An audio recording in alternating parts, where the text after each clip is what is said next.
Government জবের জন্য try করেছি অনেক, বাট আমার জ্যাঠাতো ভাই বিএনপি করার কারণে আমার কিন্তু কোথাও আমি কিন্তু টিকতে পারিনি। আমাদের সাবেক প্রধানমন্ত্রী মাননীয় বেগম খালেদা জিয়া, ওনাকে আমি বহুদিন থেকে দেখার জন্য অনেক চেষ্টা করেছি, বাট উনি অসুস্থ ছিল, আসতে পারেনি, কিন্তু উনি মারা গেছে। আজকে আমার অফডে ছিল, আমি এসেছি। আর আসার আরও একটা রিজন আছে, আমি মানে গভর্নমেন্ট জবের জন্য ট্রাই করেছি অনেক, বাট আমার জ্যাঠাতো ভাই বিএনপি করার কারণে আমার কিন্তু মানে কোথাও আমি কিন্তু টিকতে পারিনি।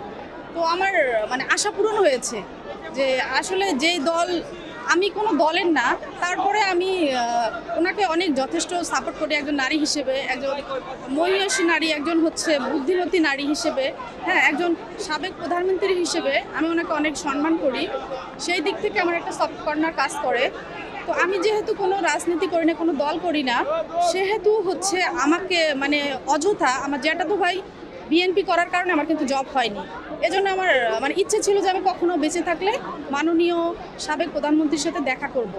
তো দেখা তো আমার হলো না, তাই তার কবরে আমি ফুল দিতে এসেছি।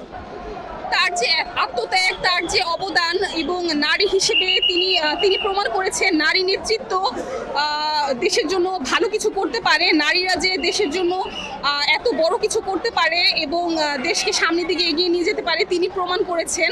এবং তিনি তার পরিবার এতগুলো সদস্য হারানোর পরও তিনি শক্ত মনোবলের সাথে তার সাথে হওয়া যে অন্যায়গুলো, সেগুলোর প্রতিবাদের পাশাপাশি সামনের দিকে এগিয়ে গিয়েছেন। এবং দেখা গেছে যে তাকে তার নিজের স্বামী, 40 বছরের পুরানো স্বামীর বাড়ি থেকে, জিয়াউর রহমানের বাড়ি থেকে উচ্ছেদ করা হয়। তিনি সেদিন কান্না বিজড়িত কণ্ঠে অনেক কিছু বলেছিলেন, তিনি তার মনের দুঃখ ক্লেশ এগুলো প্রকাশ করেছিলেন, কিন্তু তখন কেউ এটার প্রতিবাদ করতে পারেনি। এবং তিনি তার ছোট সন্তান কোকোকে হারান, এবং তিনি একটি অনিরাপদ জীবনযাপন করেছিলেন। একটি অনিরাপদ জীবনের মধ্যে থেকেও তিনি দেশের মানুষের জন্য লড়ে গিয়েছেন, দেশের জন্য ভালো কিছু করার চেষ্টা করেছেন।